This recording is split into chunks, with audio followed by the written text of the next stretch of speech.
Next ہماری contestant کون ہے جی؟ نیکسٹ ہے ہمارے ساتھ زمزم نواز، تعلق ہے ان کا ملتان سے. ان کا پیکج دیکھ لیتے ہیں پہلے. بانو سما کی آواز کی ہماری آج کی کنٹیسٹنٹ ہے زمزم نواز، جو کہ تعلق رکھتی ہیں ملتان سے. زمزم پہلے مقابلے میں تو ووٹس حاصل کر کے پہنچ گئی ہمارے دوسرے راؤنڈ میں. اب دیکھنا یہ ہے کہ کیا زمزم ہمارے جیوری ممبرز کو بھی اتنا ہی متاثر کر پاتی ہیں یا نہیں. آئیے چل کے سنتے ہیں زمزم نواز کی نعت. زمزم نواز کی آئی ڈی ہے 10. میری تو ہستی ہی کیا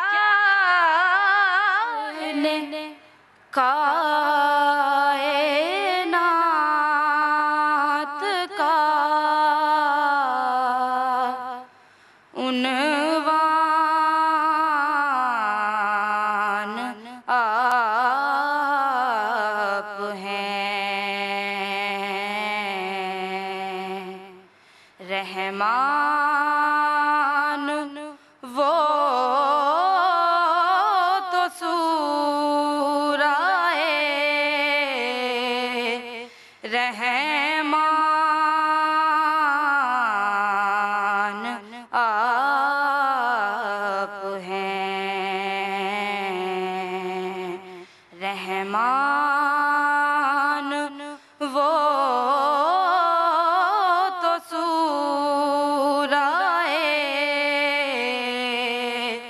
رحمان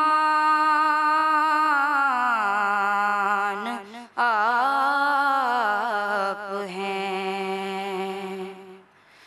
قرآن پڑھ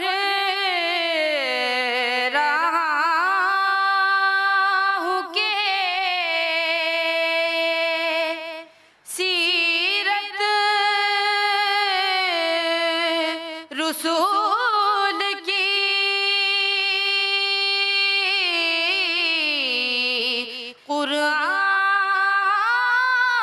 قرآن پڑھ رہا ہوں کہ سیرت رسول کی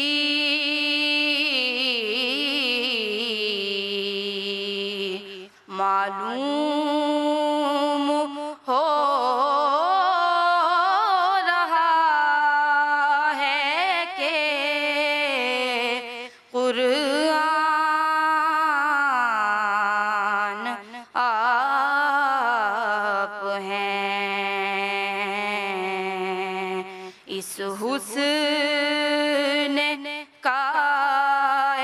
کائنات کا عنوان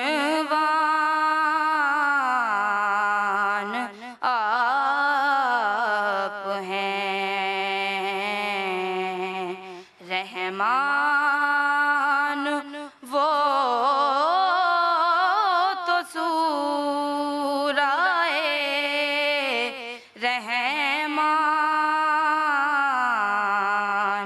آپ ہیں.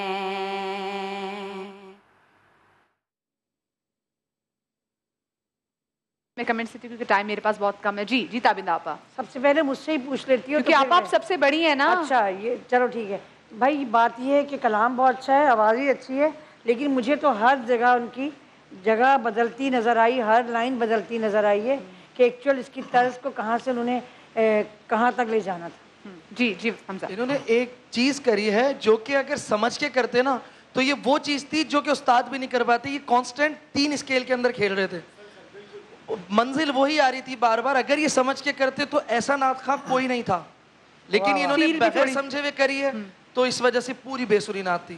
3 اسکیل مسلسل سیم وہی تھے، انترا جہاں سے اٹھا رہا تھا وہیں چھوڑ رہا تھا، آستائی جہاں سے اتار رہا تھا وہیں، لیکن انہوں نے نہ سمجھ کے کری ہے تو یہ بے سرا پانا. جی بلال بھائی. سر پہ تو تھیں، لیکن مجھے لگتا ہے کہ ان کو خود شاید احساس نہیں ہو رہا تھا کہ مجھے چھوڑنا کہاں ہے اور لینا کہاں پر ہے. بندش سے زیادہ یہ اپنی مرضی کر رہی تھی مجھے لگتا ہے. تو اس سے وہ توا کڑھائی ہوتی ہے نا، جو چیزیں بچی ہوتی ہیں وہ ساری اس میں ڈال دیتے ہیں کہ ایک چیز بن جائے. سارا کچھ ہی تھا اس میں، بڑے اچھے چیز انہوں نے جگہ بنائی، بڑا اچھا سر بھی اٹھایا، لیکن پابندی نہیں کی. پابندی کے ساتھ کرنا چاہیے تھا، جس جہاں جو سر رکھا تھا وہاں پہ رہتی. جی جاویز. اس کلام میں جو کنٹیسٹنٹ کا جو قائم سر تھا، جس اسکیل پہ انہوں نے پڑھنا تھا، بہت اچھی بات کی ہم نے کہ وہ 3-4 ماحولوں میں گھومتے ہوئے پھر وہ جس ماحول میں اس کو آنا تھا آخری قائم سر پہ اپنے، وہاں نہیں آ پا رہی تھی. آستائی بالکل بے سری بولی، انترے میں پھر بھی انہوں نے بہت بہتر بولا. بہت جی مارو. وہی بات بالکل جو سب نے کہی کہ انترا انہوں نے بہت بہتر پڑھا، لیکن استائی بالکل سمجھ نہیں آ رہی تھی. انترے کے بعد سے ہمیں پتہ چلا کہ یہ طرز ہے نعت کا، اس کے بعد پھر وہ بالکل بےسری ہو گئی تھی. اچھا مجھے لگا کہ فیل سے پڑھنا ہوتا ہے نا، یہ شاید وہی زیادہ پریشر میں تھی، کانشیس زیادہ تھی کہ غلطی نہ کریں، تیاری کم جو ہے، تھی وہ آؤٹ ہو گئی. تیاری مجھے کم لگی کہ نیا کلام ہوگا شاید انہوں نے اس وجہ سے کیا، وہ تیاری بالکل نہیں لگ رہی تھی. نہیں یہ بات نہیں، کلام نیا ہونا یہ کوئی وجہ نہیں ہے. نہیں کلام تو بچوں کو اب نئے لانے ہی بالکل چاہیے. بالکل نہیں، میں طرز کی بات کر رہی ہوں، شاید وہ انہیں بیٹھا نہیں ہو ذہن میں. امتحان میں ہر بار سوال نیا آتا ہے. بالکل بالکل. اچھا صحیح بات. مجھے ایسا لگتا ہے کہ یہ نعت بہت اچھی تھی، طرز میں وہ صحیح اتری نہیں اوپر. سو انہوں نے کہا کہ ایک دم برا ہی نعت بھی سری تھی، تو نعت بہت اچھی تھی. نعت تو ہوتی ساری اچھی ہیں، طرز اس کی وہ اوپر نہیں اتری، مطلب اوپر چڑھ کے نہیں آئی اس طرز کے اوپر. سلمان اس میں تھوڑی سی محنت یا بچوں کو یہ نہیں کرنی چاہیے کہ یہ اپنی نعت کو خود ریکارڈ کر کے سنا بھی کریں؟ جی یہی کمی ہے، مطلب وہ اپنا انسان خود اپنی غلطی نہیں نکال پا رہے ہیں بچے. اصل میں دیکھیں اس نعت کا سب سے اچھا جو مطلب جو پنچ لائن ہوتی ہے نا، ہر چیز کی پنچ لائن اس کی وہ تھی کیا کہتے ہیں، آستائی اور سنچائی. انترا اس کا ہم نے سنا ہوا ہے، مطلب یہ ہر ملتا جلتا ہے تھوڑا سا، لیکن جو اس کی آستائی اور سنچائی تھی نا وہ مین تھی. اگر وہ اس کو اچھا پڑ جاتی نا تو بہت اعلیٰ پڑ جاتی ہیں. چلیں زمزم، ساری دعائیں آپ کے لیے جناب کہ آپ ضرور پہنچے ہمارے فائنلسٹ میں. یہاں پہ مجھے بریک لینی ہے، اور بریک کے دین کی بات کہیں مت جائیے گا. چھوٹی سی بریک کے بعد ملتے ہیں.